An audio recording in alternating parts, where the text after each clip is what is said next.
วันนี้มีบ่อแห่เนาะสบายดีพี่น้องหมดสู่ทุกคนตอนนี้บางส่วนอยู่แคมป์ของบ้านดอนเชียวเหนือหรือดอนเชียวใต้นี่แหละบนในใจพี่น้องที่ปี15พี่น้องเอาไปเราไปเที่ยวส่วนตำบลลาวเนาะมาทางเมืองหนองโบกเลยนี่คือน้ำคลองที่พี่น้องเห็นอยู่ไกลๆคือดอนผาแดงดอนของทางลาวเป็นดอนที่เราปลูกพืชผักเป็นบ้านอีกบ้านหนึ่งอยู่ใจกลางแม่น้ำคลองเลยดอนผาแดงฝั่งนั้นจะเป็นอำเภอธาตุพนมจังหวัดนครพนมประเทศไทยน้ำขึ้นพี่น้องเลยประเทศกันเจื้อนหากันแล้ววางปีกายปีก่อนอยู่บ่งามเลยดอนแคมป์ของดอนเชียวตอนนี้พี่น้องขึ้นกับเมืองหนองบกแขวงขมวนเนาะบ้านดอนเชียวใต้อาจจะยังเป็นดอนเชียวเหนืออยู่พี่น้องขออภัยเนาะเป็นบ้านที่ติดแคมป์ของวิวงามพี่น้องธรรมชาติงาม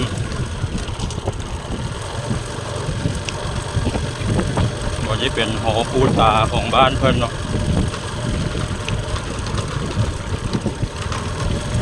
บ้านที่พี่น้องเห็นกสิกรรมปลูกพืชผัก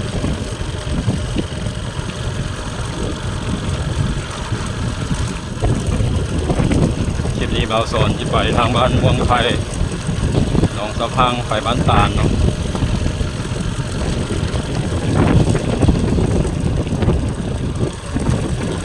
แคมป์กันเจือนมีจุดชมวิวมีเดินพี่น้องกว้างพักขนาด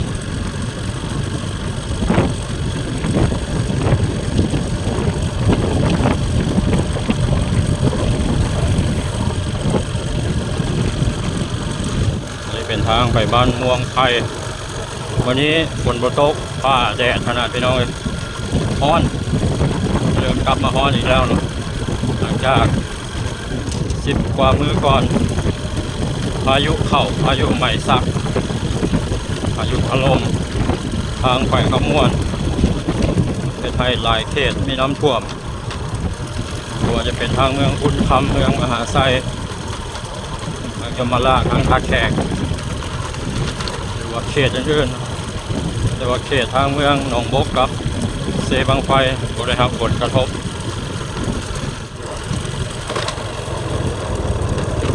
หน้าบ่มีน้ำพี่น้องน้ำเริ่มแห้งอีกแล้วฝนตกมาได้2-3 มื้อแล้วหลายเป็นหน้าน้ำฝนบอกว่ามีชลประทาน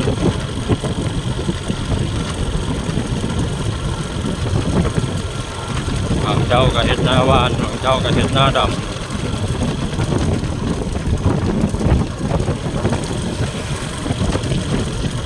ทางเส้นนี้ลัดไปใส่บ้านดงม่วงไข่หนองสะพังบ้านตาลโคกกองทอดนาวางก็ได้พี่น้องสอดไปหลายบ้าน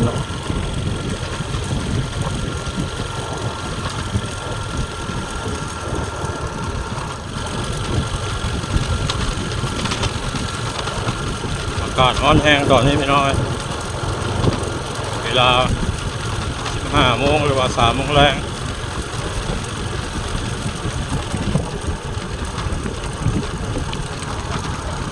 นี่เป็นทาง4 แยกเลี้ยวซ้ายแมนไปบ้านบุญสารเทิงเลี้ยวขวาแมนเข้าไปบ้านม่วงไข่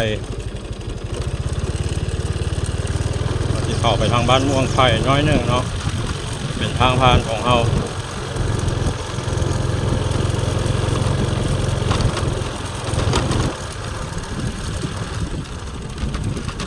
ใครจะฝนตกทางบ่มีที่ตมถึงมือฝนตกนี่ไปบ่ได้แล้วพี่น้องไปได้ก็ยากบรรยากาศอยู่บ้านม่วงไข่เด้อเนี่ยเป็นธรรมชาติพี่น้องเลยปลูกกล้วยหลายขนาด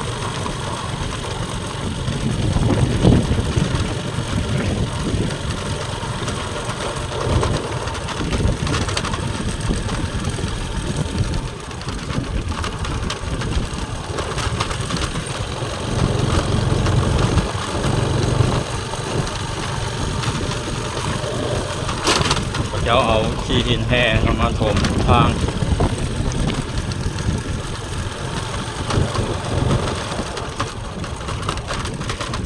วัดวัดบ้านม่วงไข่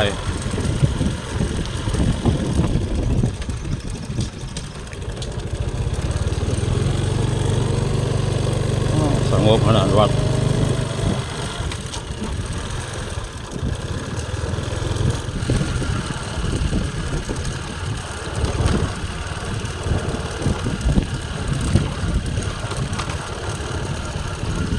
เขตนี้ก็จะปลูกพืชผักขายมาได้นอกจากเฮ็ดนาเนาะ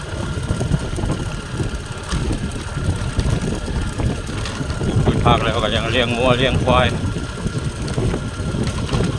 มาเป็ดไก่นำ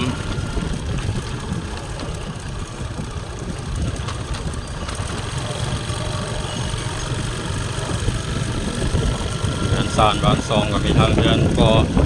เรือนไม้2 ชั้น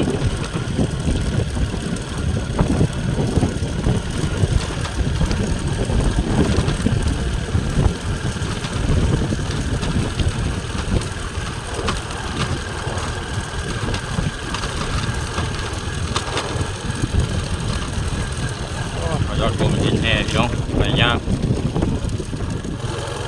ก่อนนี้มีบ่อแห่เนาะบอกว่าแห่อย่างที่โรงงานแล้วข้าเจ้าน่าจะโจ๊ะแล้วเบื้องนี้ว่าโบเห็นมีการเคลื่อนไหวอย่างข้าเจ้าสร้างโรงงานได้หลายปีแล้วตั้งอยู่บ้านม่วงไข่จากบ้านม่วงไข่ก็สิเป็นบ้านหนองสะพังเมืองหนองบก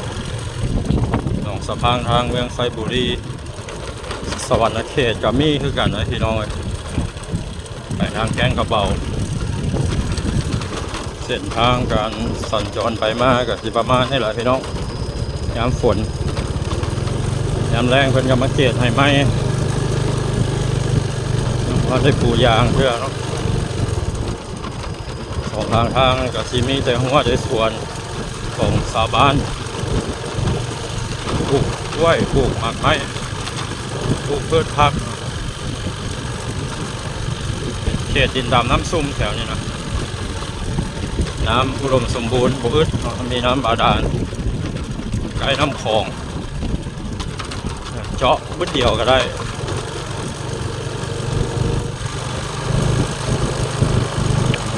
บ้านหนองสะพังแล้วพี่น้องบ้านน้อยๆอีกบ้านหนึ่งบ้านใหญ่ๆเพราะบ้านใดแต่ว่ามีความสวยงามยังเป็นธรรมชาติ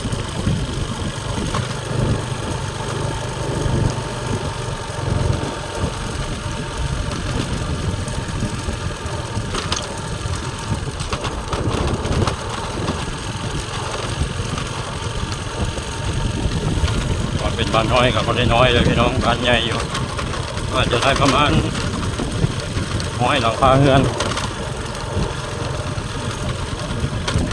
บ้านชนเผ่าลาวมีวัด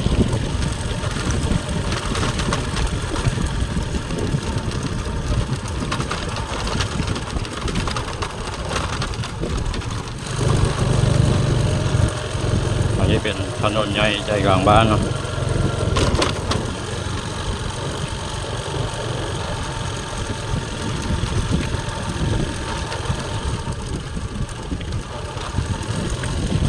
คือรถเขาจะมาส่งน้ำดื่ม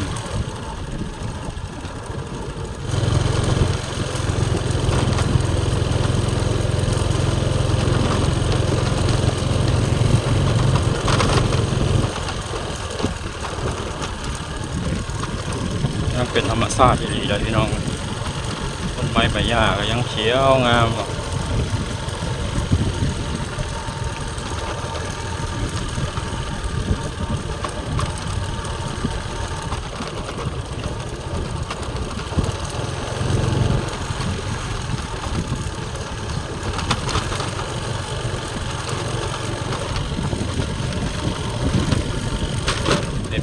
ทางฝั่งไทยบางคนเพิ่นก็ว่าคล้ายคือ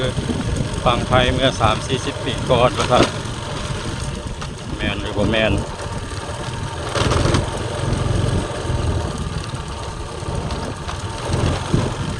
เราสอนที่ว่ามันสิต่างกันอยู่บอนว่าทางฝั่งนั้นเขาจะเอาส่วนหลายเขาจะปลูกยางเนาะสิต่างกันบอนนี่แหละแต่ว่าเงินซานบ้านซ่องกันคือๆกันนั่นแหละ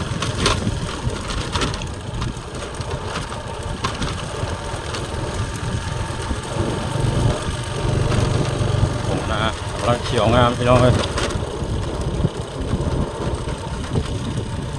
เขาจะเอาเฮ็ดนาว่านเอาบ่ได้ดำ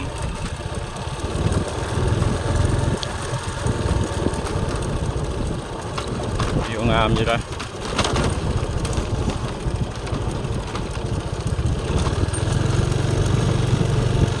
โอ้ร้อนเขียวเลยพี่น้อง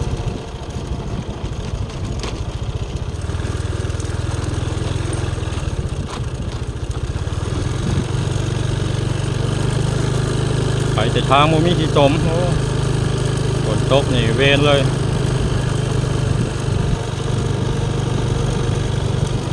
รถเที่ยวทางก็คอยมี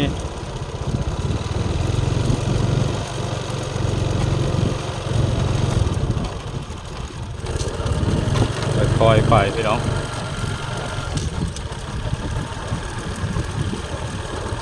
อันนี้คือหัวหน้าเขาเจ้า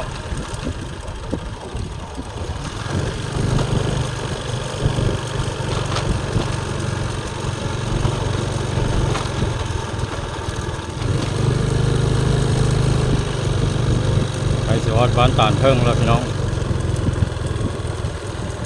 เขียวไปหมดเลยโอ้งามมีเตาอ่อนซ้อน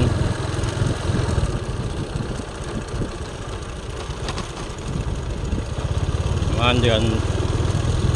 ธันวาก็ได้เกี่ยวข้าวแล้วเนี่ยวัดบ้านตานเทิงแล้วแต่ว่าเป็นเขตนอกของบ้าน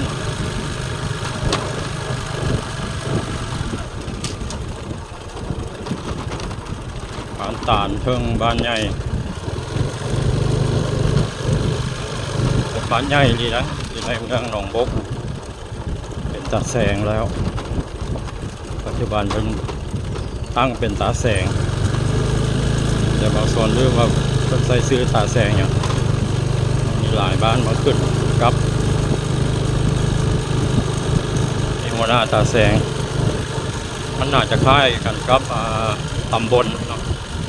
ที่ประเทศไทย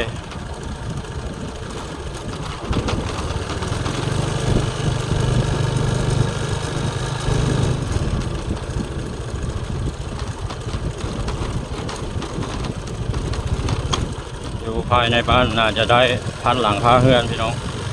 ก็เป็นบ้านใหญ่ฝนตกหากระเซาแล้ว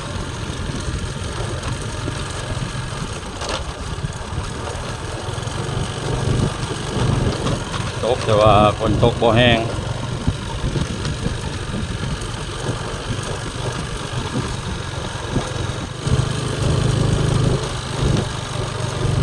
เป็นบ้านชนเผ่าลาว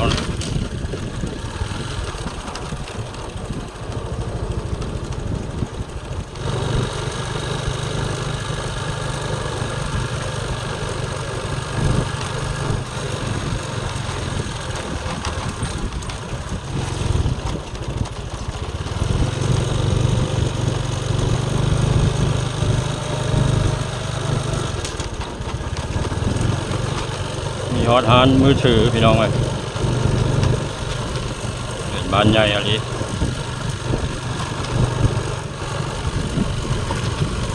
ก็คือคลิปภาพบรรยากาศภาคสวนพาพี่น้องเลาะเที่ยวส่วนบทลาวทางหนองบกเนาะ